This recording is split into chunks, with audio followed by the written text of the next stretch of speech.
Shalom, selamat pagi jemaat Tuhan. Apa kabar pagi hari ini? Dahsyat luar biasa, Tuhan kita baik, amin. Ya, sebelum kita datang kepada Tuhan, saya persilakan kita semua bangkit berdiri. Kita satukan hati kita berdoa. Kami datang kepadamu Tuhan pagi hari ini, membawa syukur kami di hadapan-Mu Tuhan. Membawa segenap hidup kami di hadapan-Mu Tuhan. Karena Engkaulah satu-satunya juru selamat dalam kehidupan kami. Kami berterima kasih Tuhan untuk kesehatan, untuk kekuatan yang Tuhan berikan bagi kami semua. Sehingga kami boleh ada sampai hari ini. Semua karena kemurahan-Mu Tuhan. Berkati ibadah kami Tuhan pagi hari ini. Kami percaya kami yang datang dengan segala pergumulan hidup kami Tuhan. Ketika kami pulang, kami mendapat kekuatan yang baru. Kami mendapat sukacita yang baru daripada Tuhan sendiri. Berkati hamba-Mu Tuhan, sebentar yang menyampaikan isi hati-Mu. Biarlah urapan daripada Allah itu terus mengalir dalam kehidupannya. Sehingga apa yang disampaikan Tuhan boleh menjadi kekuatan bagi kehidupan kami. Roh Kudus ambil alih ibadah kami. Biarlah berjalan sebagaimana mestinya. Terpuji-pujilah nama-Mu Tuhan. Di dalam nama Tuhan Yesus kami buka ibadah pagi hari ini. Sama-sama kita katakan amin. Tepuk tangan buat Tuhan kita yang dahsyat. Haleluya. Silakan duduk Bapak Ibu Saudara. Kami sujud di altar-Mu pagi hari ini Tuhan. Kami bawa hidup kami. Dan biarlah kami terima anugerah yang daripada-Mu Tuhan.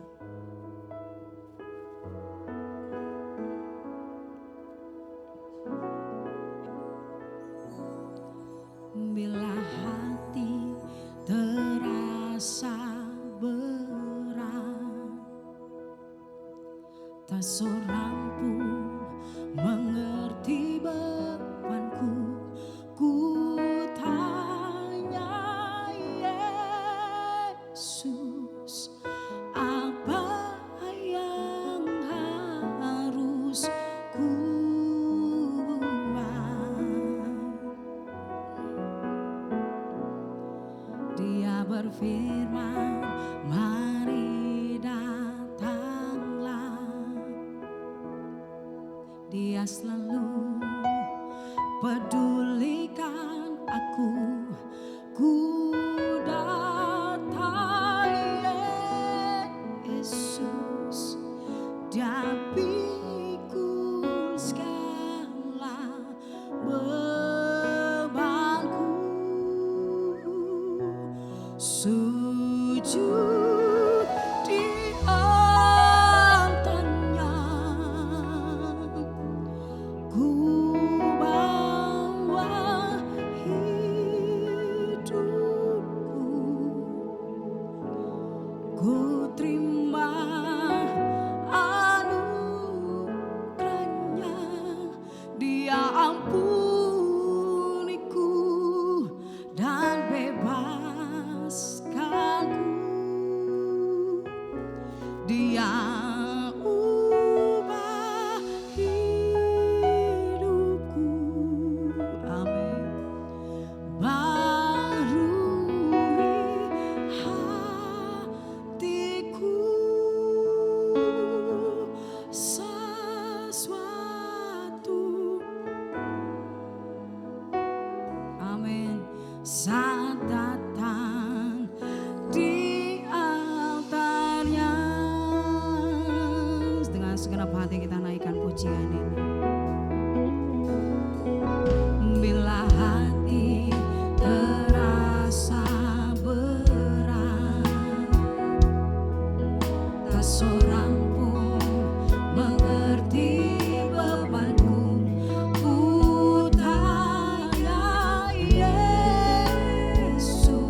percaya Tuhan pagi ini, ketika kami datang di altar-Mu Tuhan, kami merendahkan diri,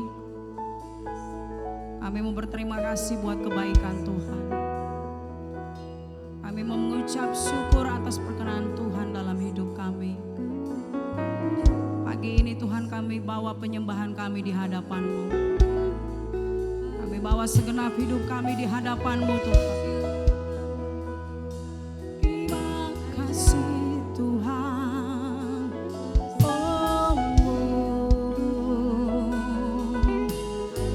Kami datang Tuhan, kami bersyukur buat kasih-Mu Tuhan, buat penyertaan-Mu. Haleluya, haleluya.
Kami percaya ada mujizat di dalam-Mu Tuhan. Kami percaya Tuhan kami dahsyat. Perbuatan-Mu Tuhan ajaib dalam kehidupan kami. Terima kasih Tuhan Yesus untuk pagi hari ini. Aku percaya ada mujizat. Amin. Aku percaya Tuhanku, benar Tuhan, perbuatan telah dikerjakannya. Aku percaya ada mujizat. Katakan aku percaya. Aku percaya ada mujizat. Amin. Aku percaya Tuhanku dahsyat. Perbuatan ajaib telah dikerjakannya. Aku percaya ada mujizat. Saya persilakan kita semua bangkit berdiri. Percaya ada mujizat. Amin. Aku percaya Tuhanku dahsyat. Perbuatan ajaib telah dikerjakannya. Aku percaya ada mujizat. Dengan segera hati katakan, aku percaya ada mujizat. Aku percaya, Tuhanku dahsyat. Perbuatan ajaib telah dikerjakannya. Aku percaya ada mujizat. Aku percaya ada mujizat. Aku percaya Tuhan. Aku percaya ada mujizat. Sorakan bagi Tuhan kita yang dahsyat. Amin. Haleluya Tuhan. Tuhan kita ajaib. Amin. Segala perbuatan yang begitu besar dalam hidup kita, yang percaya katakan amin. Amin. Mari kita bertepuk tangan buat Tuhan ya.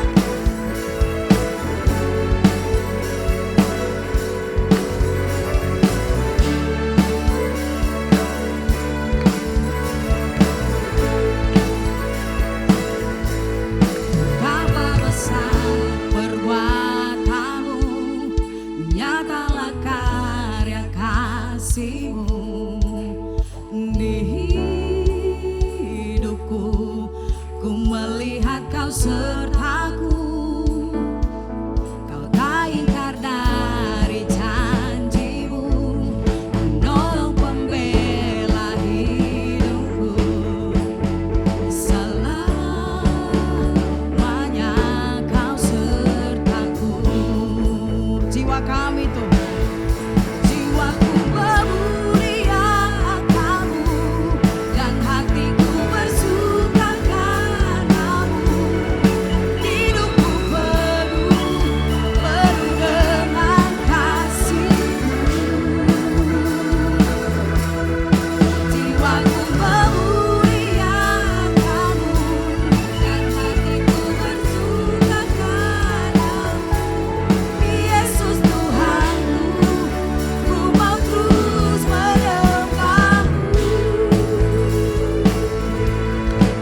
sumber sukacita kita. Amin.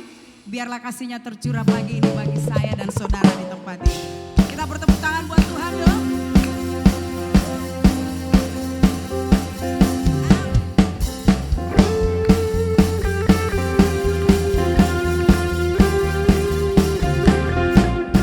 Pujian syukurku ku naikkan bagimu, kasih dan rahmat-Mu tercurah bagiku, hidup bersama-Mu, ikut kehendak-Mu, ku berjalan tinggalkan masa lalu. Kasih-Mu yang terbesar, kasih-Mu segalanya, janji-Mu yang sempurna. Oh, Kaulah sukacitaku, bersuka dalam-Mu, Yesus Kau kekuatanku. Aman di dalam-Mu, menara perlindunganku. Menari bagimu, Yesus Kau sukacitaku. Mulialah nama-Mu, oh Yesusku.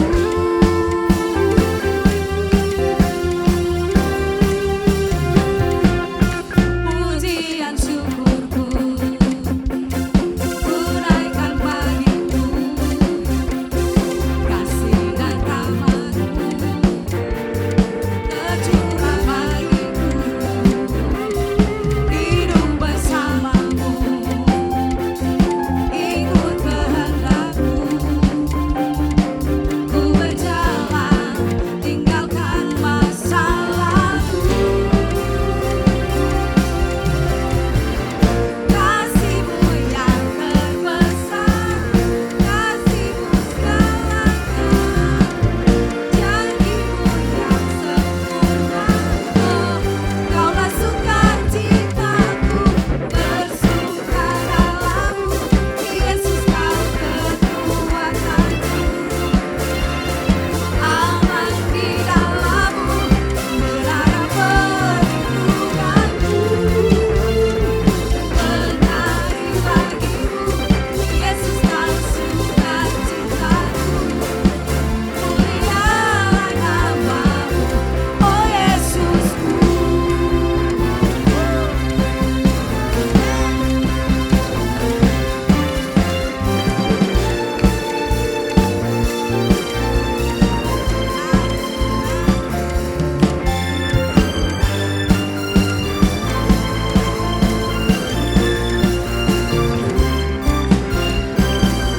Kasih-Mu yang terbesar, kasih-Mu segalanya, janji-Mu yang sempurna. Oh, Kaulah sukacitaku, bersuka dalam-Mu, Yesus Kau kekuatanku. Amin. Aman di dalam-Mu, menara perlindunganku. Menari bagimu, Yesus Kau sukacitaku. Mulialah nama-Mu. Oh, oh, oh, oh, bersuka dalam-Mu, Yesus Kau kekuatanku. Aman di dalam-Mu, menara perlindunganku. Menari bagimu, Yesus Kau sukacitaku. Mulialah nama-Mu, Kaulah sukacitaku. Mulialah nama-Mu, oh Yesusku.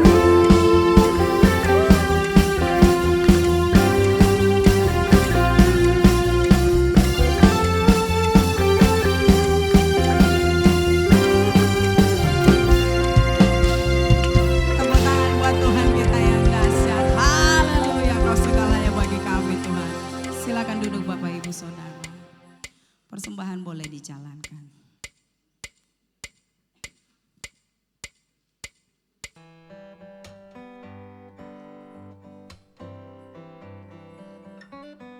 Kami mengundang bagi para wanita yang ingin bertumbuh dalam kebenaran firman Allah, hadirilah ibadah kaum wanita hari Selasa jam 7 malam. Hadirilah dan alami lawatan Tuhan dalam ibadah pujian dan penyembahan yang diadakan setiap hari Jumat jam 7 malam. Dan khusus untuk kalian anak-anak muda, mari ajak saudara dan teman-teman kalian untuk bergabung bersama kami di ibadah Prime Youth setiap hari Sabtu jam 7 malam. Hadirilah ibadah raya Minggu yang diadakan sebanyak 2 kali. Ibadah raya pertama pada pukul 9 pagi dan ibadah raya kedua pada pukul 6 sore. Petra Kids diadakan setiap hari Minggu pada pukul 9 pagi, bertempat di ruangan sekolah minggu.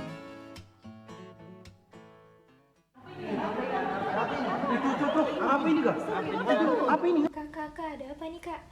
Nah, ada kabar gembira buat adik-adik sekolah minggu.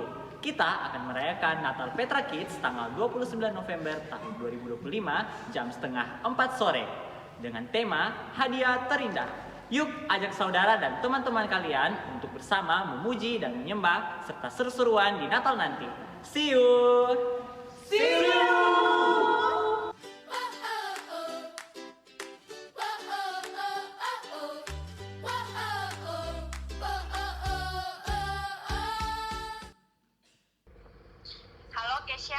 Halo Karen. Kau lagi di mana? Di rumah saya. Ayo kita pergi klub. Saya mau. Saya bisa, saya tidak mau ke dulu lagi. Saya mau ke dulu. Saya tidak mau ke dulu. Keisha, kau itu tidak bisa bertobat. Kau itu tidak pantas untuk bertobat. Kau itu sampah. Kau itu tidak layak untuk ada di dunia. Kau itu tidak layak, kau sampah. Pokoknya kau itu orang yang berdosa. Kau tidak layak untuk bertobat.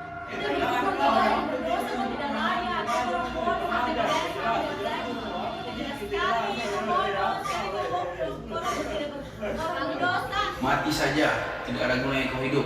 Sampah, pergi dari hidup ini. Ya, puji nama Tuhan. Tadi saudara sudah lihat ada cuplikan untuk Natal sekolah minggu. Jadi saya tekankan kembali, Natalnya tanggal 29 November bulan ini 2025 jam setengah 4 sore di gereja ini.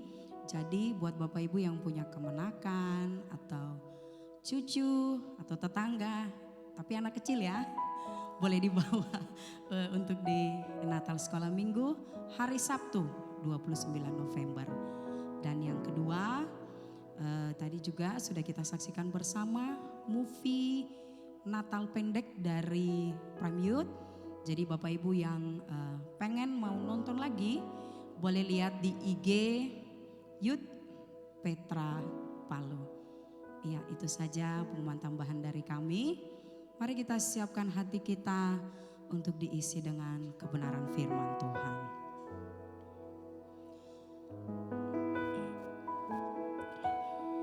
Biarlah Engkau jadi pembela dalam hidup kami Tuhan. Terima kasih Tuhan. Di dalam segala hal janjinya tak berubah. Apa yang sudah difirmankan terjadi saat kita percaya. Sama-sama katakan. Di dalam segala hal janjinya tak berubah. Apa yang sudah difirmankan terjadi saat kita percaya. Dengan segenap hati katakan, meskipun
Tuhan, karena Engkau mengasihi kami. Apapun yang kami alami dalam hidup kami, Engkau pembela kami yang ajaib. Matamu tertuju kepada setiap orang-orang yang takut akan Tuhan. Dan perjanjiannya diberitahukannya kepada mereka. Penyertaan Tuhan, perlindungan Tuhan, pembelaan Tuhan. Itu nyata di dalam hidup hari-hari kami. Engkau sungguh baik Tuhan, Engkau sangat baik. Kami kagum kepadamu. Kami kagum kepada pribadi Tuhan yang ada di dalam hidup kami. Karena oleh anugerah-Mu itulah, oleh kasih karunia-Mu, kami dimampukan oleh Tuhan. Apapun masalah yang kami hadapi dalam hidup ini, kami tahu Tuhan yang bela. Tuhan yang bekerja di dalam kami untuk menyatakan karakter Kristus, kehidupan yang diubahkan. Sehingga hidup kami menjadi berkat bagi banyak orang.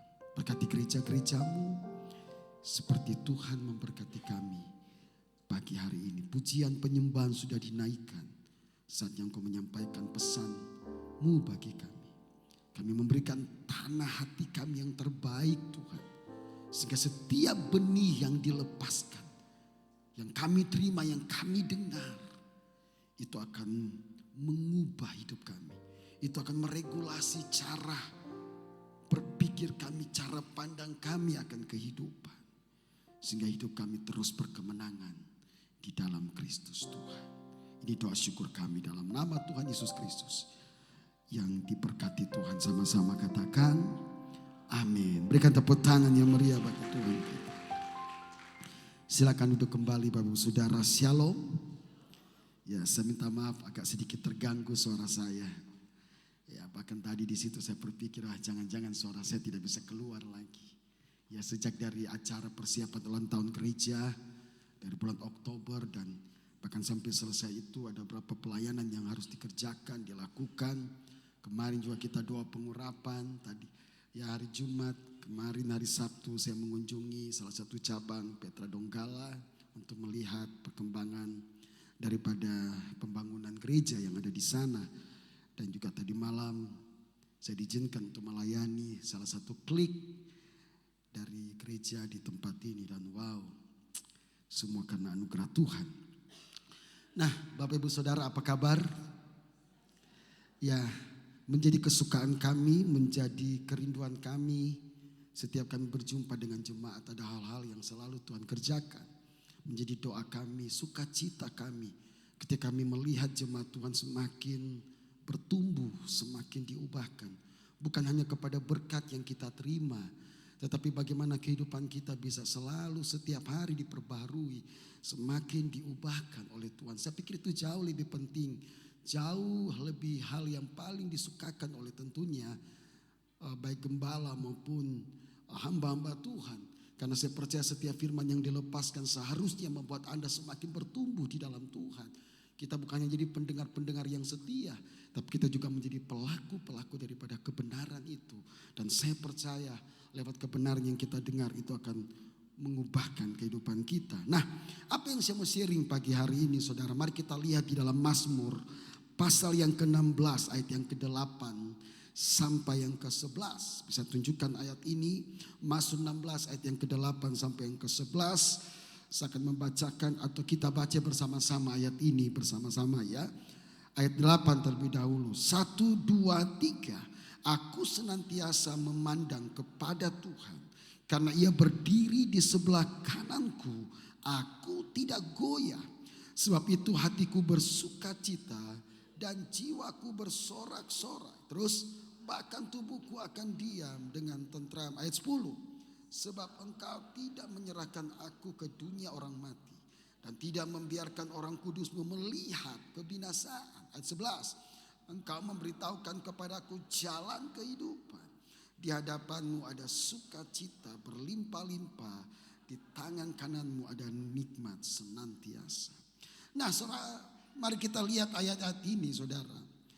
Di dalam ayat yang ke-8 Dalam Mazmur 16 tadi berkata, aku senantiasa memandang kepada Tuhan. Karena itu aku berdiri di sebelah kananku, aku tidak goyah. Nah saudara dikasih Tuhan, perihal memandang kepada Tuhan adalah hal yang paling penting di hari-hari terakhir ini. Dari pemazmur ini menjelaskan kepada kita bagaimana ketika dia ada di dalam persoalan, bagaimana ketika dia ada di dalam masalah. Salah satu hal yang ditulis atau yang dilakukan oleh penulis dari pemazmur ini adalah dia selalu memandang kepada Tuhan. Nah, perihal memandang kepada Tuhan adalah hal yang penting yang harus kita lakukan hari-hari ini. Mengapa? Karena memang kedatangan Tuhan yang kedua kali akan ditandai dengan hal-hal yang akan mengejutkan hidup kita. Masalah-masalah, persoalan-persoalan yang terjadi hari-hari ini akan semakin sampai kepada puncak dari apa yang harus digenapi, saudara. Ya, saudara dikasih Tuhan di dalam 2 Timotius 3 ayat 1 di sana dikatakan bahwa ketahuilah bahwa pada hari-hari terakhir, kita hidup di hari-hari terakhir, akan datang apa yang datang, masa yang sukar. Bahkan dalam terjemahan yang lain Bapak Ibu Saudara, dikatakan bukan hanya sukar tapi sangat sukar. Wow. Nah saudara, kata-kata sangat sukar ini diterjemahkan dalam kata aslinya itu adalah anatrobe. Artinya sukar, saking sukarnya itu sampai merambat, menular kemana-mana. Nah, dan ini sudah dinubuatkan oleh Alkitab saudara, bahwa kegelapan akan menutupi seluruh bumi dan kekelaman menutupi bangsa-bangsa. Nah, Paulus juga menulis ya di sini bahwa situasi akan semakin buruk dengan semakin mendekatnya akhir zaman, saudara. Saudara, hari-hari ini isu tentang peperangan, bahkan kita lihat kalau kita ikuti tentang perkembangan berita-berita hari ini, saudara. Wow.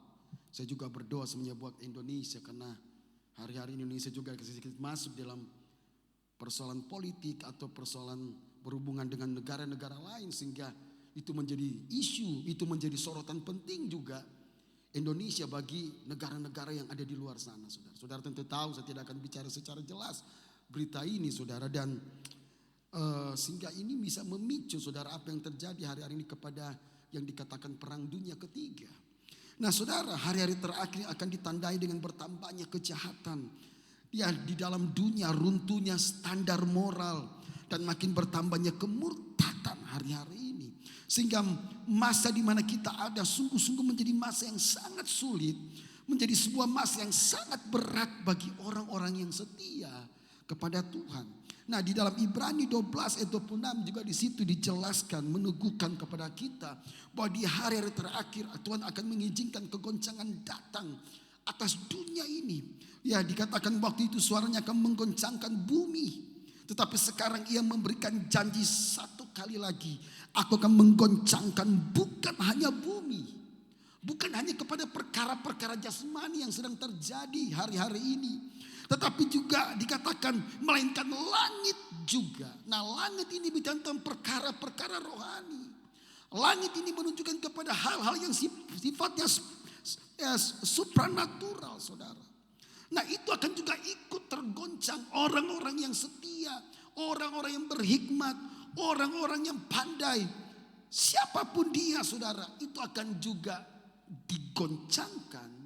Nah, supaya tujuannya apa? Yang ke-27, bahwa ungkapan satu kali lagi menunjuk kepada perubahan pada apa yang dapat digoncangkan.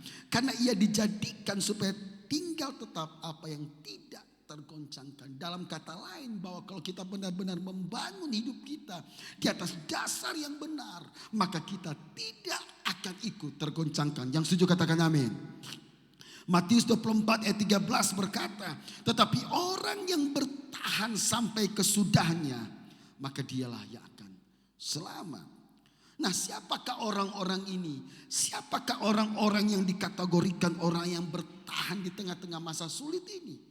Siapakah orang-orang yang dikategorikan sebagai orang-orang yang bertahan di masa-masa yang sukar ini? Nah, salah satu ciri orang Kristen yang bertahan di hari-hari ini adalah ternyata saya menemukan begini. Satu kata ini adalah orang yang selalu memandang kepada Tuhan. Saudara, pertanyaan saya sederhana pagi hari ini. Apa yang kita pandang hari-hari ini? Apa yang kita lihat hari-hari ini? Apa yang menjadi fokus kita hari-hari ini? Itu akan menentukan kehidupan kekristenan kita, Pak. Kalau dalam hidup ini kita terus memandang kepada Tuhan, maka kita akan melihat pertolongannya. Kita akan melihat pembelaannya, pemeliharaan Tuhan di dalam hidup kita. Saudara, survei membuktikan di masa-masa sulit kemarin yang kita alami masa pandemi, angka kepedulian manusia kepada sesamanya itu naik sampai 90%. Lihat saudara, justru di masa-masa sulit itu angka kepedulian manusia terhadap sesama naik sampai 90%. Saudara, jadi saudara lihat, kenapa? Karena ketika kita memfokuskan hidup kita kepada Tuhan, maka hidup kita tidak berfokus kepada diri kita. Ya saudara, tapi sebaliknya, kalau dalam hidup ini kita hanya memfokuskan kehidupan kita hanya kepada hal-hal di dunia ini yang bersifat sementara, maka kita akan kehilangan apa yang Tuhan janjikan di dalam kehidupan kita. Saudara ingat Lot di dalam Kejadian pasal yang ke-13, mulai dari ayat 6 di sana sampai 13, bagaimana menceritakan Lot bersama dengan Abram. Ya, pada saat itu bagaimana mereka keluar dari Ur Kasdim dan bagaimana janji Tuhan akan memberkati mereka. Dan pada saat itu Lot memiliki gembala-gembala, domba-domba, ternak yang begitu banyak. Begitu juga dengan Abram yang kita kenal sebagai nama Abraham. Sehingga apa yang terjadi? Gembala-gembala Lot dan gembala-gembala daripada Abram ini, penggembala domba ini berkelahi, bertengkar karena begitu banyak harta mereka. Sehingga singkat cerita bagaimana Abram berkata, pamannya ini, omnya ini berkata kepada kemanakannya Lot, Lot, tidak baik kita bertengkar di tempat ini. Alangkah baiknya kita berpisah. Dan tiba-tiba Abram memperlihatkan sebuah tempat dan bilang, lihatlah, pilihlah di mana engkau akan tinggal, kata Abram. Dan saudara, nanti kisah di sana saudara bisa lihat bagaimana Lot, saudara, memilih tempat yang sangat subur, yang sangat baik. Ternyata Lot ini hebat juga saudara. Dia tidak mau kalah dari omnya. Dia pilih tempat yang paling terbaik, paling subur. Saudara, tapi lihat apa yang dilihat mata manusia belum tentu itu baik. Dan Alkitab menulis di dalam cerita itu. Itu terjadi sebelum Sodom dan Gomora dimusnahkan. Itulah tempat Sodom di mana Lot melihat tempat-tempat itu. Tetapi Abraham sekalipun di tempat yang tandus, sekalipun tempat yang sangat gersang, tetapi firman Tuhan datang kepada Abraham dan berkata, Abraham, aku menepati janjiku kepadamu. Aku akan tetap memberkati engkau dimanapun engkau berada. Wow, saudara, sekalipun tempat itu mungkin bagi kita tidak mengenakan, sekalipun tempat itu mungkin bagi kita di luar hitungan kita, Tuhan bisa mengubah hal itu menjadi berkat bagi kita. Amin. Tapi justru tempat yang kelihatannya baik, kelihatannya bagus, tapi itu seringkali menipu kehidupan kita. Nah, yang kedua yang kita ingat adalah istri Lot. Ini tentang memandang, saudara. Apa yang kita pandang itu menentukan kehidupan kekristenan kita. Nah, tentu cerita dari kelanjutan daripada itu, apa yang menjadi keputusan dari apa yang Lot lihat, sehingga akhirnya Lot tinggal di Sodom. Singkat cerita akhirnya apa? Saudara tentu tahu kisah Sodom, makanya kata Sodom itu berasal dari kata ini, saudara. Ya, bagaimana laki-laki dan laki-laki, mereka ingin tidur dengan laki-laki.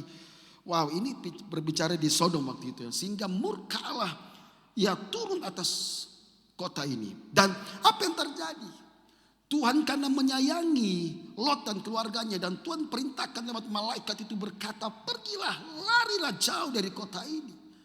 Aku akan menyelamatkan engkau dengan seisi keluargamu. Tapi dengan catatan adalah begini, bahwa jangan engkau menoleh ke belakang.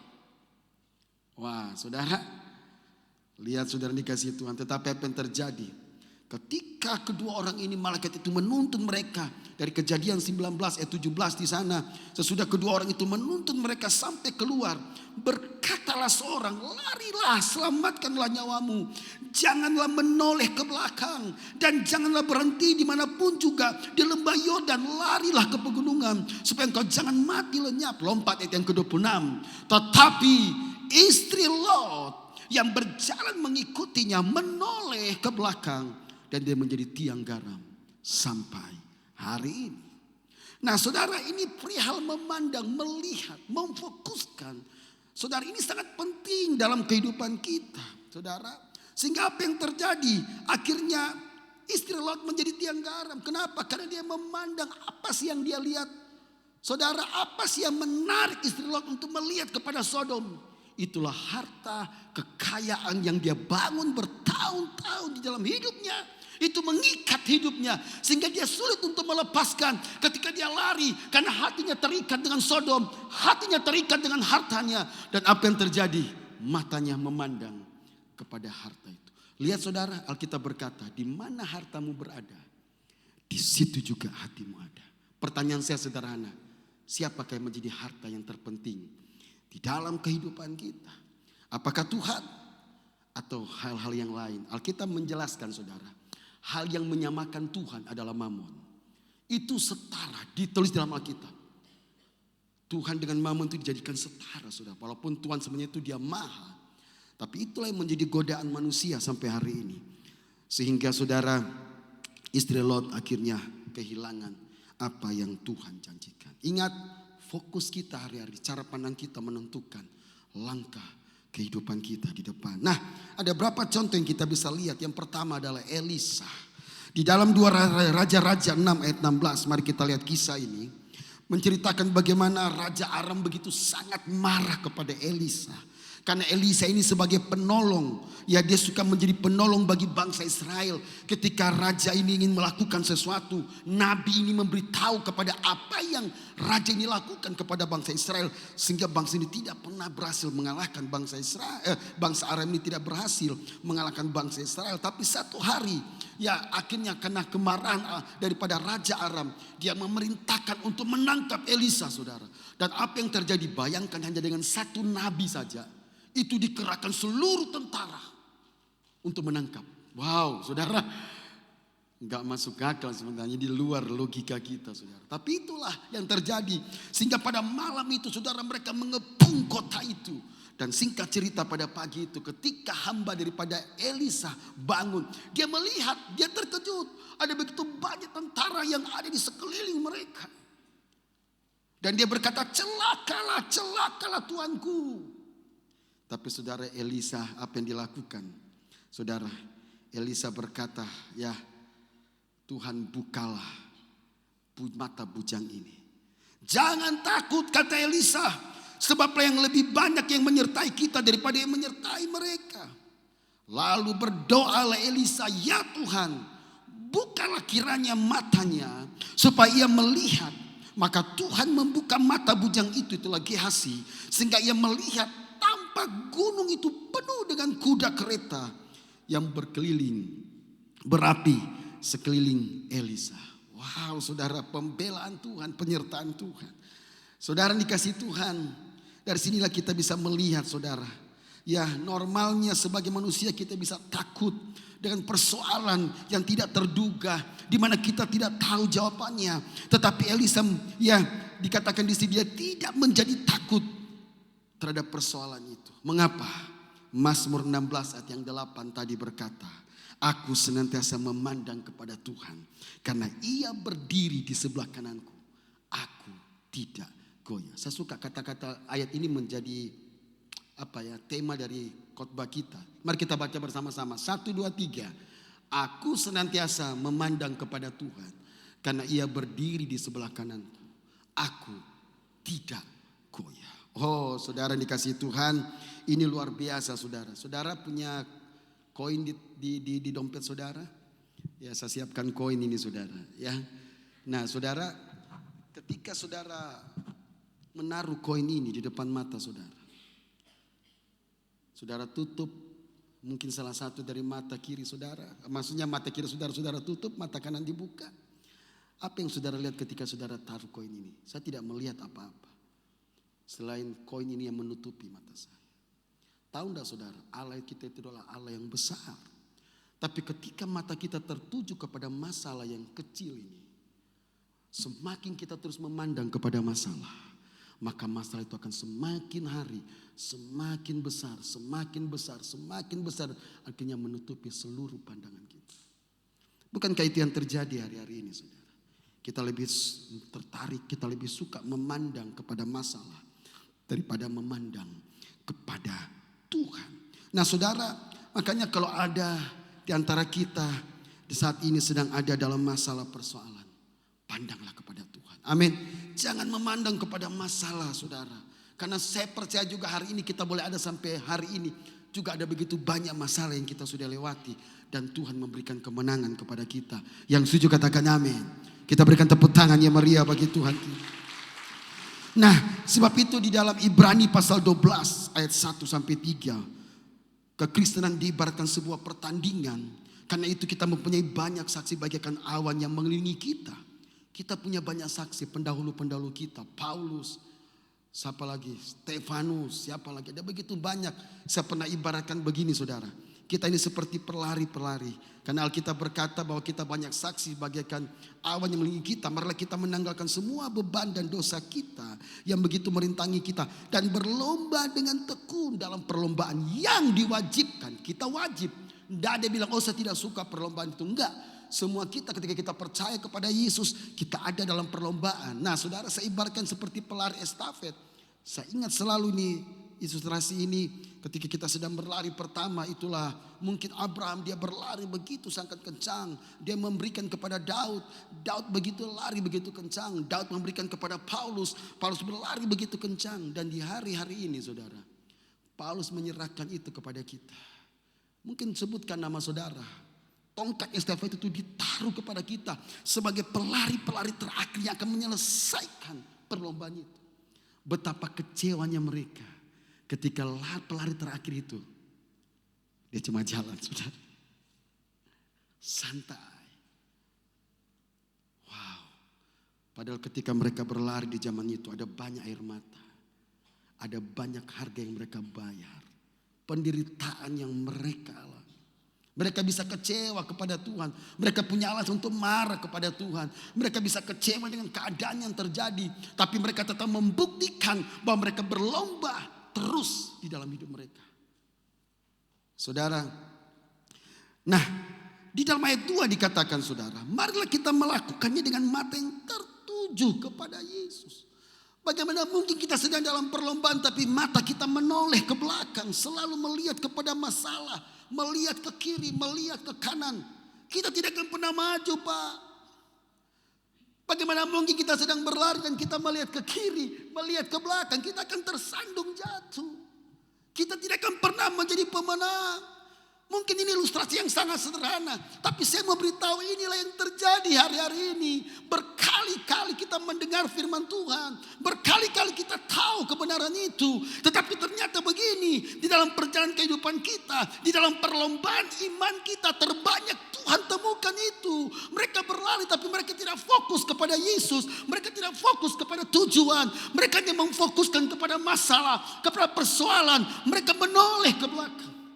Dan berapa banyak di antara mereka yang tersandung dan kecewa. Saudara yang dikasihi Tuhan, oleh sebab itu pandanglah kepada Tuhan. Mazmur 16 ayat 8 tunjukkan sekali lagi. Ini ayat yang betul-betul menguatkan kita. Dikatakan aku senantiasa memandang kepada Tuhan.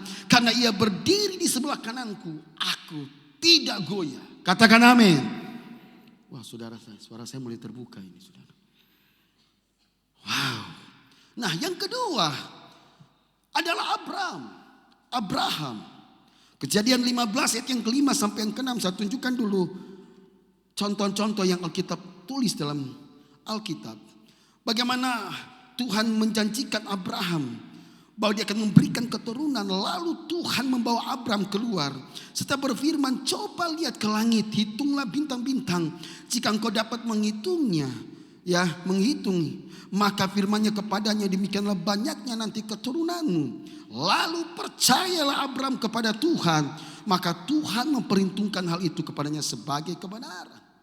Padahal pada saat itu belum terjadi, saudara. Sarah istri Abraham itu sudah lanjut usia, ya usianya 90 tahun. Bahkan Abraham mendekati 100 tahun. Tapi Tuhan bawa Abraham keluar dari tendanya pada saat itu, keluar dari keterbatasannya, keluar daripada ketidakmampuannya daripada Abraham, ya untuk melihat ke langit. Pandanglah, saudara, melihat ke atas, melihat kepada Allah.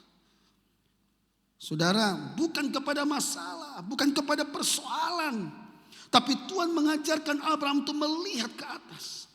Lihat kepada janji Tuhan, lihat kepada seberapa besarnya Allah yang kita sembah. Saudara, pandanglah kepada Tuhan yang Maha Kuasa, pencipta langit dan bumi. Pandanglah kepada Yesus, maka Dia hadir dalam hidup kita dan mengubahkan kehidupan kita. Ingat, saya pernah katakan ini, saudara. Dalam beberapa khotbah yang lalu, saya pernah berkata sebuah statement ini. Kadangkala Tuhan tidak mengubah masalah kita, tapi yang Tuhan ubah adalah hati kita. Saya ulangi lagi, ini sangat sederhana sebenarnya. Tapi dalam kehidupan kita seringkali kita terkecoh. Kita hanya melihat kepada masalah. Kita inginkan perubahan. Kita inginkan masalahnya selesai. Kita inginkan masalahnya berubah. Tapi ternyata Tuhan izinkan itu terjadi. Karena Tuhan ingin mengubah hati kita. Itulah yang sesungguhnya. Saudara, kalau saudara belajar, saudara ketemukan di dalam Alkitab, saudara bisa menemukan Paulus di sana.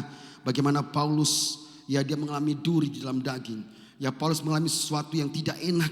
Tapi dia berdoa 3 kali kepada Tuhan. Dia doakan orang sakit sembuh. Orang-orang yang mengalami banyak hal penderitaan, mereka dipulihkan oleh Tuhan. Tetapi untuk dirinya sendiri dia berdoa sampai 3 kali. Tapi Tuhan tidak mengubah masalah itu. Yang Tuhan ubah adalah hati Paulus. Cara pandang terhadap penderitaan. Itu Tuhan ubah dalam kehidupan Paulus. Kebergantungan Paulus kepada anugerah Tuhan. Itulah yang Tuhan berikan kepada Paulus. Sehingga Tuhan berkata, cukuplah kasih karunia-Ku bagimu. Kata Tuhan kepada Paulus. Sebab justru dalam kelemahanmu lah kuasa Tuhan dinyatakan. Wow. Saudara, masalah tetap ada. Tetapi Paulus berubah menjadi lebih kuat, lebih rendah hati. Lebih bergantung kepada kuasa Tuhan. Saudara, wow, ada banyak contoh ya di dalam Alkitab. Ya Habakuk juga, saudara, Nabi Habakuk.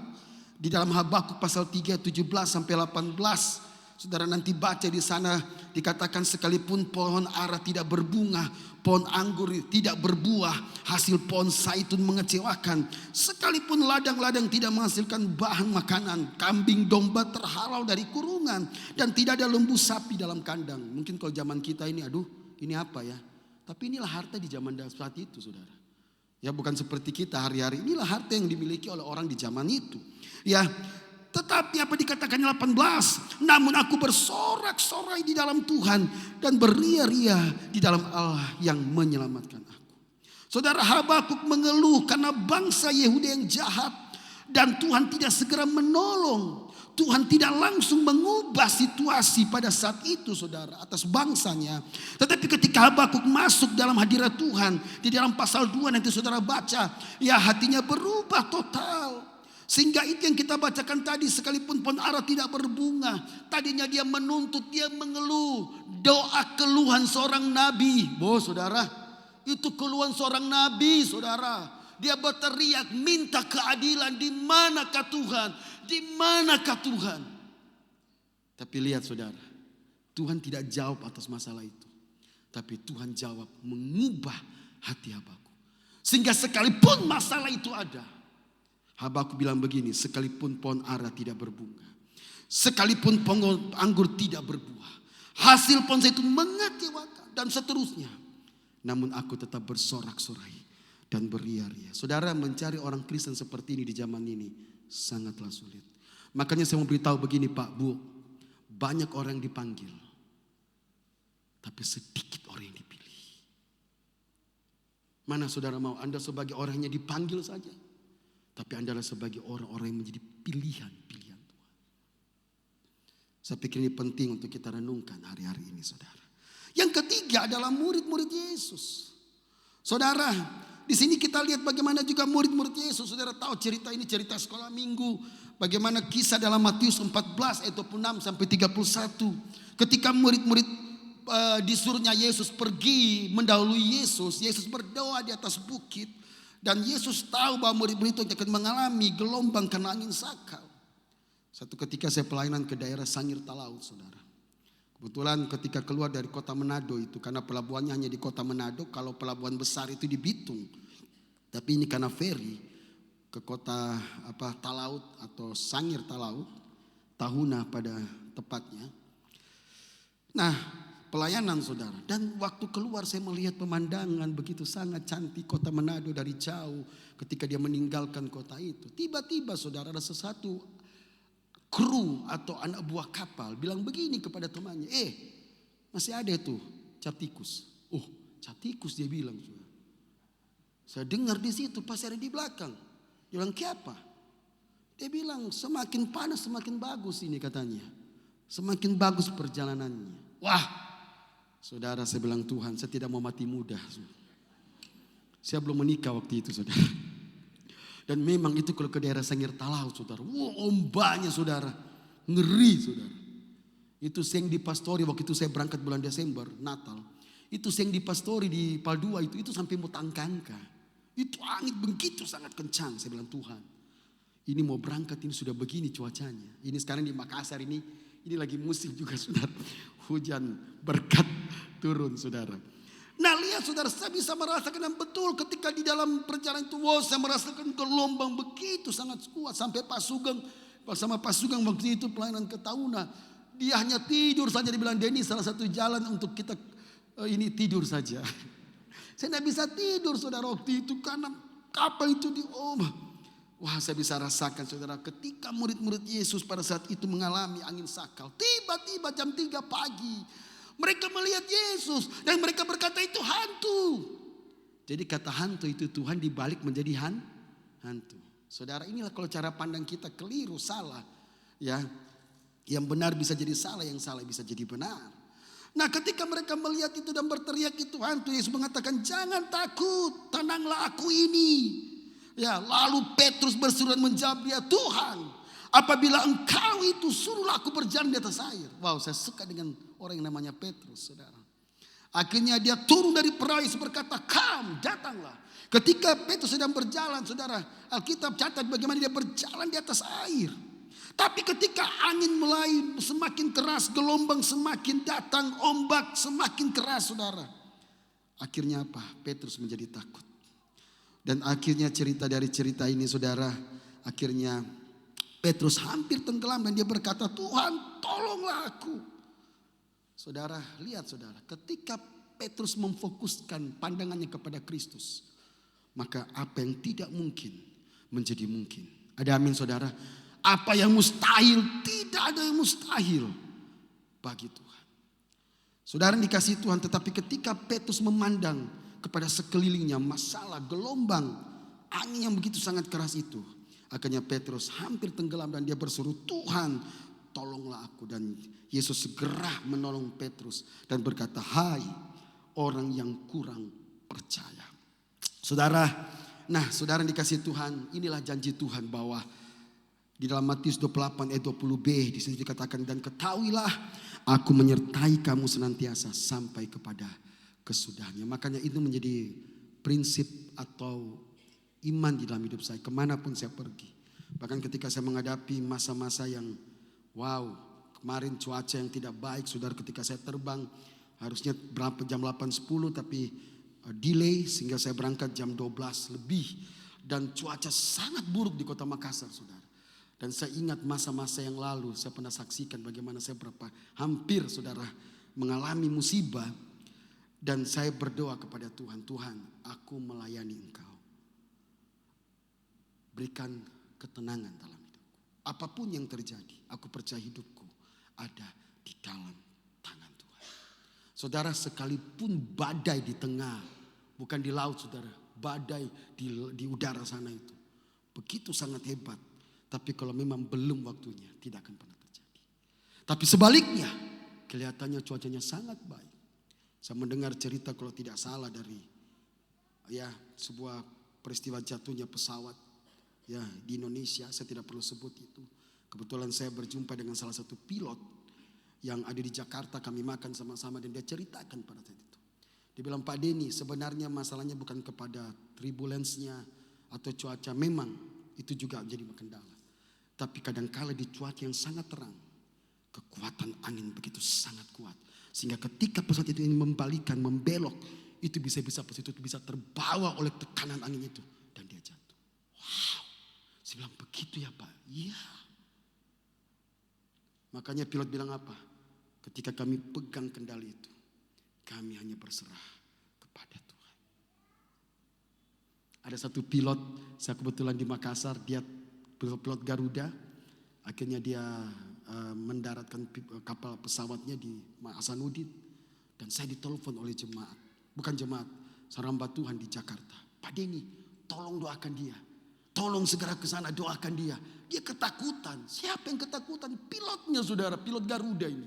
Karena waktu dia turun di Makassar pada saat itu memang hujan juga ya. Dan mungkin dia hilang keseimbangan, hampir mengalami kecelakaan. Dan dia trauma dengan kejadian itu. Nah saudara, ada hal yang bisa membuat kita kadang-kala jadi takut, menjadi trauma. Tetapi percayalah saudara, orang-orang yang memandang kepada Tuhan itu tidak akan pernah takut. Katakan amin. Tidak akan dikuasai dengan ketakutan. Saudara, nah apa ciri-ciri kita sudah bahas tadi, ya saya akan akhiri di sini. Kita bicara memandang. Apa sih memandang kepada Tuhan? Apakah kita memandang Tuhan, datang tiba-tiba kita lihat wajahnya, itu disebut memandang Tuhan?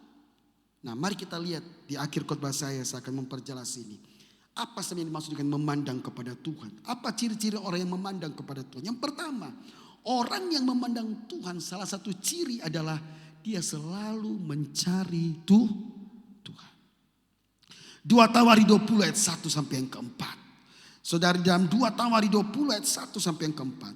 Setelah itu Bani Moab dan Bani Amon datang berperang melawan Yosafat bersama-sama pasukan orang di Meunim. Datanglah orang-orang memberitahukan kepada Yosafat suatu laskar yang sangat besar. Ya datang dari seberang laut Asin dari Edom menyerang tuanku. Sekarang mereka di Hasezon Tamar yakni En-Gedi. Ayat yang ketiga, Yosafat menjadi takut. Lalu mengambil apa? Keputusan untuk mencari Tuhan. Ia menyuruh kepada seluruh Yehuda supaya berpuasa. Saudara, dan Yehuda berkumpul untuk meminta pertolongan daripada Tuhan. Mereka datang dari semua kota Yehuda untuk mencari Tuhan. Nah perhatikan di sini saudara, Yosafat adalah contoh seseorang yang meresponi dengan benar atas masalah yang besar yang tiba-tiba menyerang kehidupan mereka. Masalah yang dihadapinya itu membuatnya terkejut dan takut. Wow, saudara bayangkan 3 negara datang sekaligus untuk mengepung, menyerang Yehuda ini. Wow, coba bayangkan saudara kalau negeri kita tiba-tiba jadi sebuah peperangan dan 3 negara datang menyerang kita. Wow, saudara, betapa takutnya perasaan orang pada saat itu. Nah, saudara, ini sebuah keadaan yang dialami oleh Yosafat. Tapi dengar baik saudara, keadaan kebanyakan kita juga hari-hari ini mengalami sama seperti apa yang Yosafat alami. Kita menghadapi masa-masa kini yang serba tidak menentu. Bagi banyak orang hal seperti ini mendatangkan rasa khawatir, rasa takut. Dalam keadaan tidak siap, tiba-tiba kita diperhadapkan dengan persoalan yang jauh lebih besar dari kemampuan kita untuk menanganinya. Baru satu masalah datang, belum selesai, datang masalah berikutnya. Nah itu yang terjadi saudara. Dan Raja Yosafat dikejutkan oleh datangnya 3 bangsa dengan laskar yang besar yang mendadak mengepungnya saudara. Saudara, itulah yang saya sebut tadi, pasukan Moab dan sebagainya. Yosafat sebagai manusia dia menjadi takut. Tetapi Yosafat tidak tinggal dalam ketakutan itu. Dalam 2 Tawari 20 ayat 3a dikatakan Yosafat menjadi takut. Lalu, wow, saya suka kata-kata ini, mengambil keputusan untuk mencari Tuhan. Kebanyakan kita saudara, ketika kita mengalami masalah, kita salahkan keadaan, kita salahkan Tuhan. Kita salahkan sekeliling kita. Kenapa ini terjadi? Mengapa ini terjadi?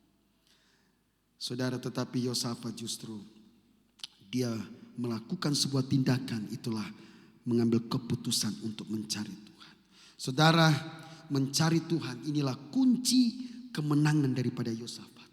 Nah, langkah kemenangan itu dimulai dari keputusan untuk mencari Tuhan. Inilah yang paling penting untuk kita lakukan ketika kita sedang menghadapi tantangan yang berat, persoalan yang berat, yaitu keputusan untuk mencari Tuhan. Saudara, ketika Yosafat takut, ia memberi diri untuk tidak dikuasai oleh ketakutan, tapi dia memberi dirinya untuk bagaimana Tuhan bekerja di dalam hidupnya. Saudara dikasih Tuhan, ia tidak menyerah dengan rasa takut itu. Ya, dia tidak izinkan keadaan mengendalikan dirinya, tapi ia memilih untuk mencari Tuhan. Saya percaya saudara, kita bisa belajar dari Yosafat ini. Langkah kemenangan mengatasi rasa takut itu dimulai dari keputusan untuk mencari Tuhan. Kita harus memutuskan untuk mencari wajah Tuhan dan menantikan Dia untuk menyatakan dirinya, kemenangan, pertolongannya di dalam kehidupan kita. Makanya Bapak Ibu Saudara, jemaat Tuhan Petra Palu, ketika kita ada di masa-masa sulit, ketika kita berada di dalam keadaan yang mungkin tidak mengenakan, mari kita responi ini dengan cara yang benar. Saudara, jangan kita datang kepada manusia. Pertama-tama kita datang kepada Tuhan. Kita andalkan Tuhan, saudara. Amin. Sebelum masalah datang, mari kita bangun hidup kita, hidup keintiman kita dengan Tuhan. Kita tetap setia beribadah. Kita meresponi firman Tuhan dengan benar. Ya saudara, itu juga yang Alkitab katakan terhadap Yosafat.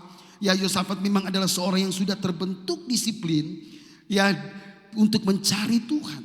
Saudara baca dalam 2 Tawarikh 17 ayat 3, di situ dijelaskan, dan Tuhan menyertai Yosafat karena ia hidup mengikuti jejak dahulu dari Daud bapa leluhurnya dan tidak mencari Baal. Ketika dia dalam masalah, dia tidak mencari manusia, dia tidak pergi ke tempat-tempat yang dibenci oleh Tuhan, perdukunan apapun bentuknya itu, melainkan dia datang mencari Allah daripada ayahnya. Saudara, ini luar biasa. Jadi ciri yang pertama orang yang memandang kepada Tuhan adalah di masa-masa seperti ini dia tetap mencari Tuhan. Makanya Daud bilang begini, Bapak Ibu Saudara, sekalipun 1000 orang rebah di kiri kananku, aku tetap berdiri di hadapan Tuhan. Beranikah kita bicara seperti itu? Pak, hanya anugerah Tuhan kita bisa mengatakan itu. Amin. Ya. Mungkin ada banyak orang tersandung, mungkin ada banyak orang kecewa. Tapi Tuhan menemukan ada orang-orang yang berani berdiri. Sekalipun keadaan belum berubah, sekalipun situasi belum berubah, dia berdiri dan tetap memandang kepada Tuhan. Saudara yang dikasih Tuhan. Nah, yang terakhir, ciri yang kedua, orang yang memandang kepada Tuhan adalah dia mengenal siapa Tuhannya, saudara. Nah, di tengah-tengah tekanan Yosafat fokus kepada Tuhan. Dia melihat siapa Tuhan bagi dirinya. Saudara, dia memandang dengan mata iman. Dia memperkatakan dan mengakui siapa Tuhan yang dia sembah atas masalahnya. Dia tidak menyodorkan ini masalah saya Tuhan, ini persoalan saya. Dia tidak menyodorkan perkara itu kepada Tuhan. Tetapi melainkan Yosafat memperkatakan Tuhan, siapa Tuhan bagi Yosafat, yaitu sebagai Allah yang berkuasa dan perkasa yang mengatasi segalanya. 2 Tawarikh 20 ayat yang ke-6. Saya tunjukkan ini ayat ini, saudara. Dan berkata Yosafat ini, ya Tuhan Allah, nenek moyang kami. Bayangkan saudara, ketika dia takut, dia datang kepada Tuhan, dia mencari Tuhan dan dia memperkatakan tentang Allahnya. Ya Tuhan Allah nenek moyang kami, bukankah Engkau Allah di dalam sorga? Bukankah Engkau yang memerintah atas segala kerajaan bangsa? Kuasa dan keperkasaan ada di dalam tangan-Mu, sehingga tidak ada orang yang dapat bertahan melawan Engkau. Wow, saudara, dia mengingatkan Tuhan terhadap dirinya. Ini luar biasa, saudara. Yosafat lebih melihat kepada keperkasaan, kemahakuasaan Allah atas musuh-musuhnya, ketimbang dia melihat masalahnya yang terlalu besar bagi dirinya. Saudara, fokus kepada Tuhan membuat kita jadi melihat Tuhan yang besar. Amin. Ya, tapi fokus kepada masalah akan membuat Tuhan semakin kecil. Padahal Tuhan tidak semakin kecil, Tuhan tetap besar, saudara. Dia tetap maha. Tapi kalau kita hanya melihat kepada masalah, maka masalah itu akan semakin besar. dalam kehidupan kita. Nah saudara, karena kita mengenal Tuhan, maka kita dapat memperkatakan kepadanya siapakah Dia bagi kita atas masalah kita. Saudara, saya pernah katakan ini dalam khotbah saya, bahwa persoalan terbesar bukan kepada masalahnya, bukan kepada persoalannya, tetapi apa yang kita katakan kepada masalah kita. Saya ulangi lagi kata-kata ini. Persoalan yang terbesar, masalah yang terbesar bukan kepada masalahnya, bukan kepada persoalannya, tetapi apa yang kita katakan kepada masalah kita. Apa yang kita katakan kepada persoalan kita. Itulah yang menentukan kemenangan di dalam hidup kita. Bilangan 14 ayat 28 ayat terakhir. Dikatakan di sana, katakanlah kepada mereka, demi aku yang hidup, kata Tuhan. Demikianlah firman Tuhan, bahwasanya seperti yang kamu katakan di hadapanku, demikianlah akan kulakukan kepadamu. Ingat, kata-kata kita itu akan menentukan kehidupan kita. Kalau perkataan kita adalah perkataan firman, kalau perkataan kita adalah perkataan iman, sekalipun masalah belum berubah, maka itu juga yang Tuhan buat dalam hidup kita. Amin. Tapi kalau kita memperkatakan sial, mampus aku, jadi juga langsung dengan iman. Hati-hati dengan kata-kata kita. Kita kadang-kala anggap itu sepele, kita anggap itu bercanda. Saudara, bahkan seringkali saya menasihati teman-teman, khususnya dalam pelayanan, hati-hati dengan cara canda kita. Kadang-kala canda kita tanpa kita sadar itu menyakiti orang lain. Oh Pak, tapi heran saya loh Pak. Biasanya kita bercanda kok enak. Tapi kok kali ini lain. Saya biasa bercanda tapi tiba-tiba dia marah. Nah kenapa? Karena setiap hati orang itu bisa berbeda dalam situasi tertentu. Kalau ketika dia baik, enak, ya puji Tuhan. Tapi ketika dia lagi mengalami masalah dan ketika kita bercanda dan tanpa kita sadar itu menyinggung apa yang perasaan yang orang itu, pasti dia akan marah. Dan Alkitab berkata memang seperti itu. Ada banyak orang tanpa sadar menyakiti dengan perkataannya. Dan dia beralasan dan berkata begini, itu hanya canda gurau. Tapi seperti panah yang menusuk hati orang itu. Saudara, ingat kata-kata kita. Ketika kita dalam masalah, bukan seberapa besar masalah itu, tapi seberapa besar ya iman kita, kata-kata kita untuk kita memperkatakan kepada masalah yang kita hadapi. Kalau kita memperkatakan masalah di atas masalah kita, maka masalah akan menggilas kita, masalah akan menghancurkan hidup kita. Tetapi kalau kita memperkatakan Tuhan, kebenaran di atas masalah kita, di atas persoalan kita, maka masalah yang besar itu akan menjadi kecil. Kita tidak lagi menjadi takut. Kenapa? Karena Tuhan pasti bertindak. Saudara, ayat yang terakhir, mari kita baca bersama-sama Mazmur 16 ayat yang ke-8. 1, 2, 3. Aku senantiasa memandang kepada Tuhan, karena Ia berdiri di sebelah kananku. Aku tidak goyah. Ada amin saudara? Saya berdoa, jadilah jemaat yang memandang kepada Tuhan. Jadilah jemaat yang bertumbuh.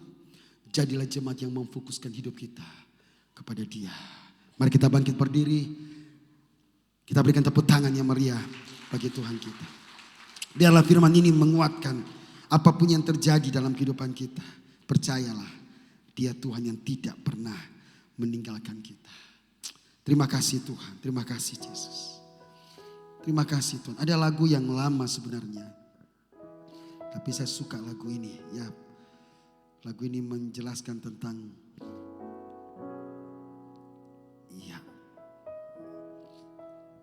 seringkali ku mengeluh, bebanku berat. Ku berkata pada Tuhan, masalahku besar. Roh Kudus ingatkan aku, serahkan padanya. Oh, dengan iman, dengan iman ku katakan, hai masalah, aku punya Tuhan yang besar. Oh,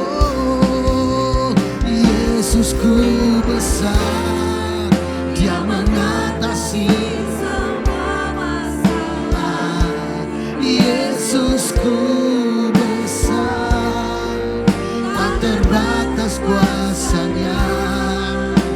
Yesusku besar, tiada yang mustahil baginya. Yesusku besar, Dialah yang terbesar. Nyanyikan pujian ini, ekspresi iman kita kepada Tuhan. Katakan, seringkali ku mengeluh, bebanku berat. Ku berkata pada Tuhan, masalahku besar.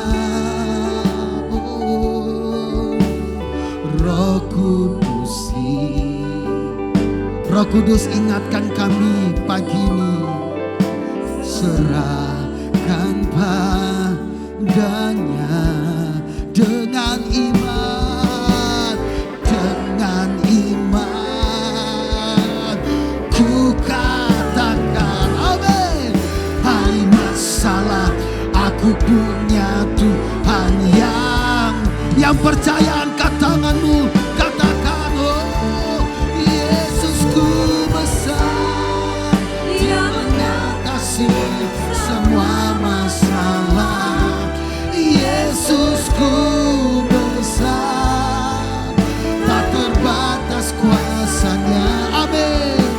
Yesusku besar, tiada yang mustahil bagi Yesus. Yesusku besar, Dialah yang katakan, Yesusku besar, Yesusku besar, Dia mengatasi semua masa. Amin. Yesusku besar, tak terbatas kuasa-Nya. Yesusku besar, tiada yang mustahil bagi Yesus. Yesusku besar, Dialah yang katakan, Yesusku besar. Saya undang para pelayan perjamuan kudus bisa maju. Thank you Lord. Apa yang Yesus alami dalam penderitaannya tidak sebanding dengan apa yang kita alami. Tiada yang mustahil baginya.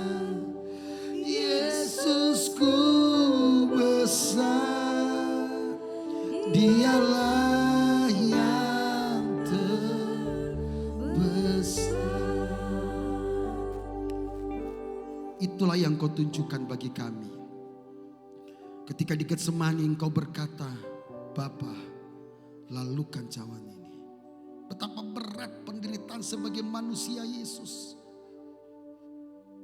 Dia harus menanggung penderitaan kita. Dia harus menanggung dosa-dosa kita. Yang seharusnya kitalah yang harus menanggungnya. Tapi Yesus datang untuk memikul semua beban dan dosa kita. Dan dia berdoa, Bapa, kalau boleh cawan ini lalu daripadaku.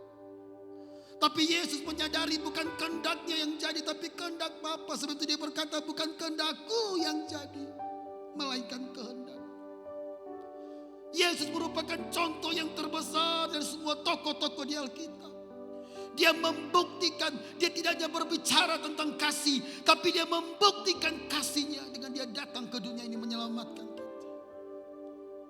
Dan lewat tubuh dan darah yang sebentar kita akan terima, menjadi persekutuan kita di dalam dia dan dia di dalam kita.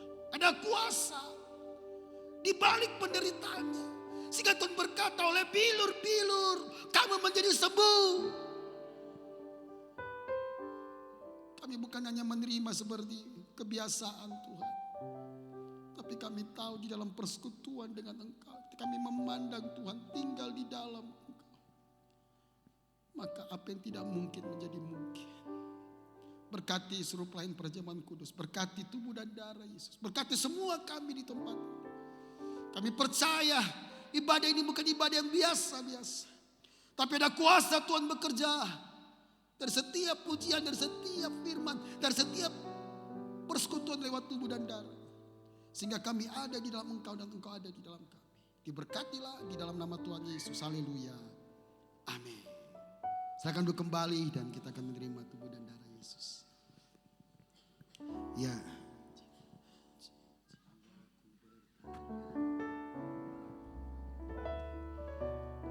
Terima kasih Tuhan.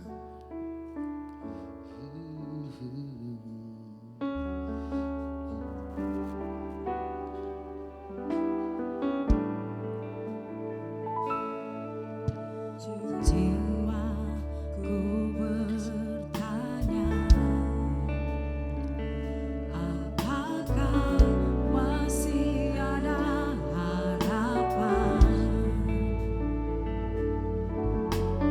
melewati tangisan,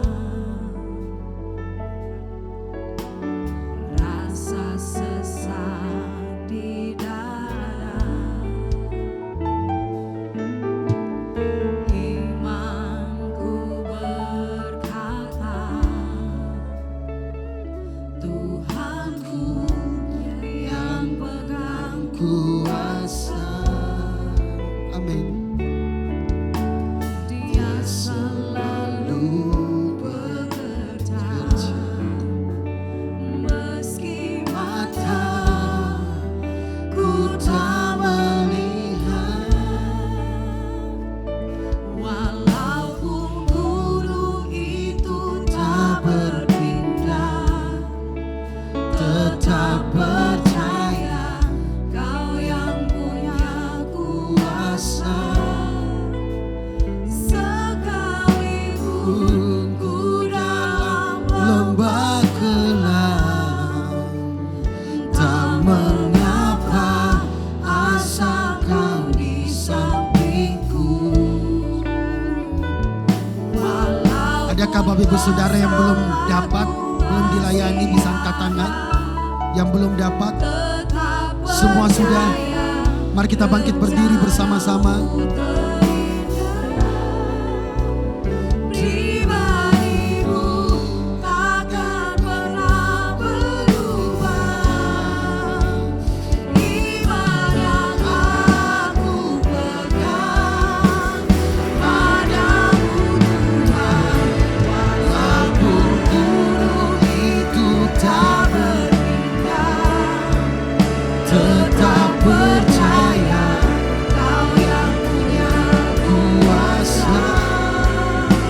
Sekalipun ku dalam lembah gelap, tak mengapa asal Kau di sampingku.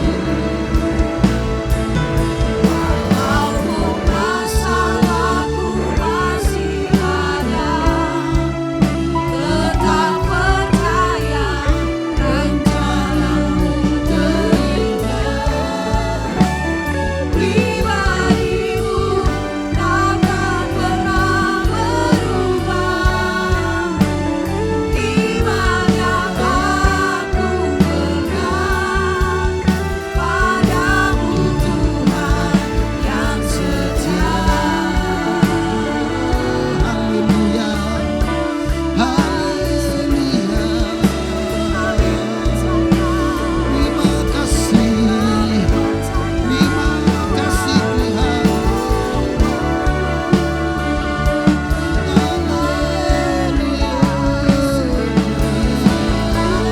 Engkau baik Tuhan, Engkau sungguh baik, Engkau berkorban bagi kami, Engkau menanggung setiap penderitaan, masalah, persoalan kami. Engkau Allah yang hidup Tuhan. Haleluya.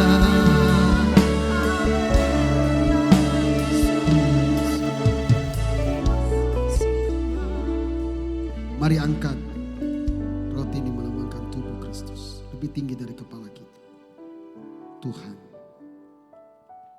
kalau kami melihat salib-Mu, sesungguhnya kami malu Tuhan. Penderitaan yang kami alami tidak sebanding dengan penderitaan. Engkau tidak hanya menyelesaikan masalah-masalah yang ada di dunia ini saja. Itulah yang diinginkan oleh Israel sampai hari ini. Mereka mengendaki seorang raja secara politik untuk membebaskan mereka di zaman itu. Tapi Yesus berkata, aku datang bukan menyelesaikan perkara yang ada di bumi saja, tapi menyelesaikan dosa yang tidak bisa diselesaikan oleh manusia.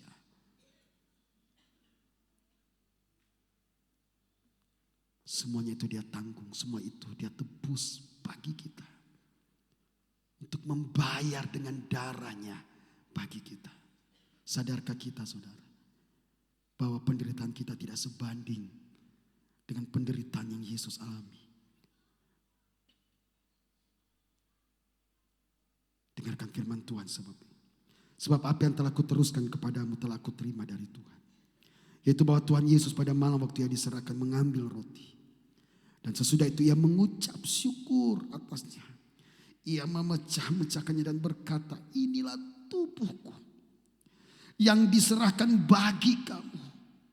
Perbuatlah ini menjadi peringatan akan aku. Saudara percaya, sungguh percaya bahwa di dalam tubuh Yesus ada bilur-bilurnya. Dan oleh bilur-bilurnya kita sembuh. Kita sembuh. Kita sembuh. Mari kita terima dalam nama Tuhan Yesus Kristus.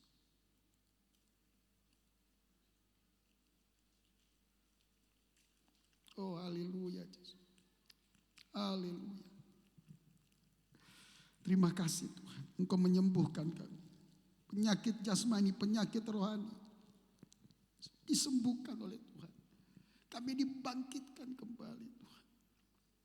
Mari kita angkat cawan ini lebih tinggi dari kepala kita. Dan dengarkan firman Tuhan, demikian juga ia mengambil cawan sesudah makan. Lalu berkata, cawan ini adalah perjanjian baru yang dimateraikan oleh darahku. Perbuatlah ini setiap kali kamu meminumnya menjadi peringatan akan aku.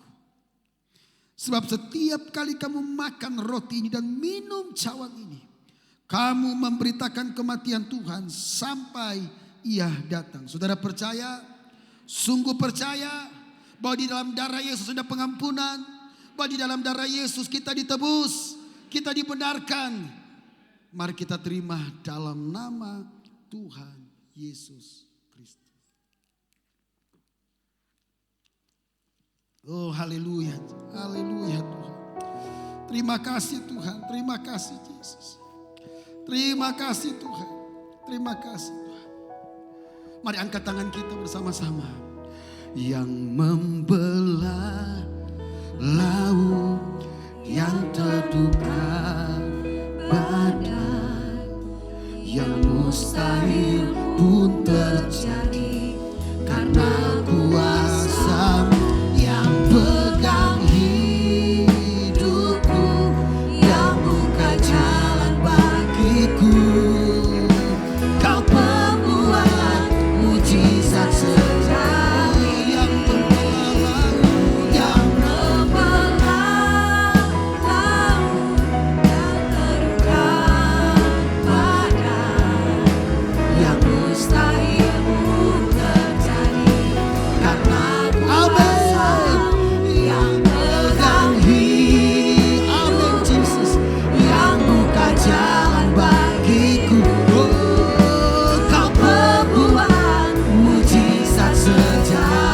Mari kita angkat tangan kita mengimani firman ini. Kami percaya Tuhan yang membelah laut, yang teduhkan badai, yang mustahil pun terjadi karena kuasa yang pegang hidupku, yang buka jalan bagiku. Amin. Pembuat mujizat sejati. Kau pembuat mujizat sejati. Kau pembuat mujizat sejati.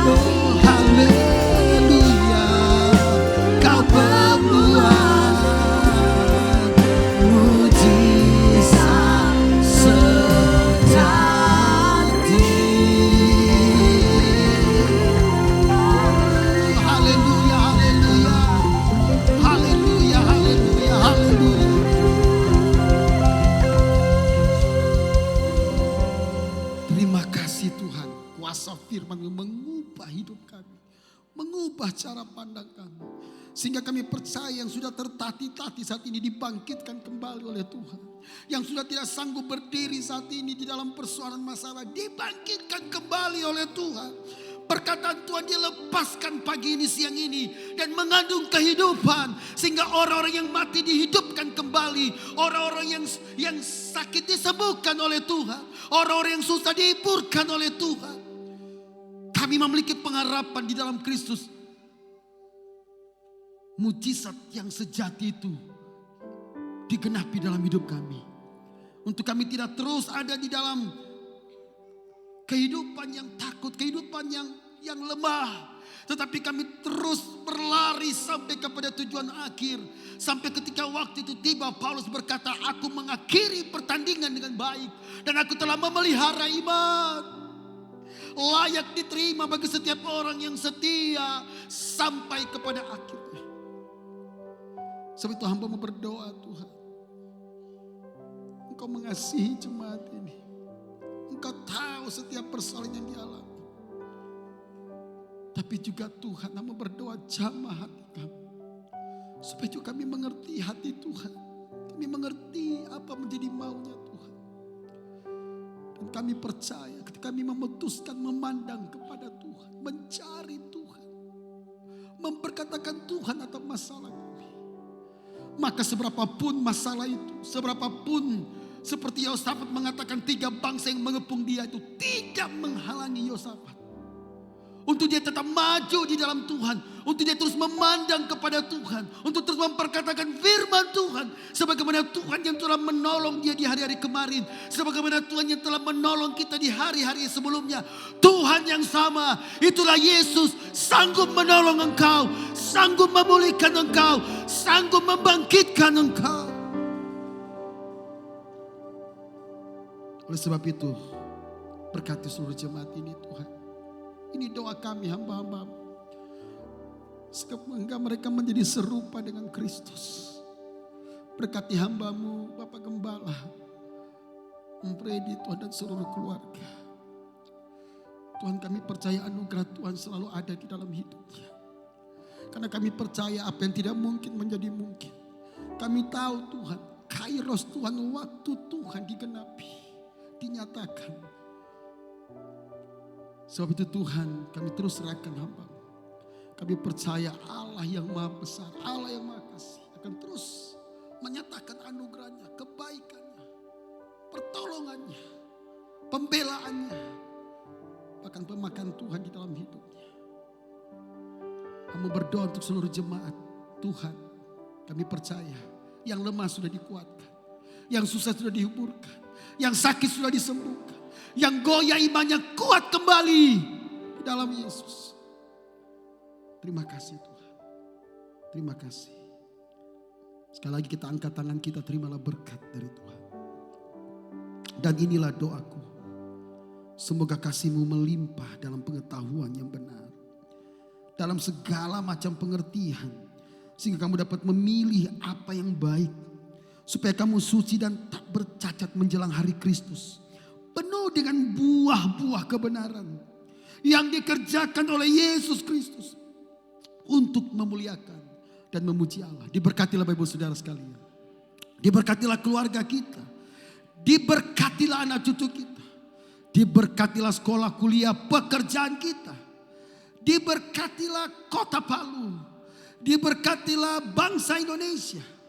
Dan pulanglah kata Tuhan dan jadilah berkat. Dimulai dari Yerusalem, itulah keluargamu, orang-orang di sekitarmu, sampai Indonesia dipenuhi dengan kemuliaan Tuhan.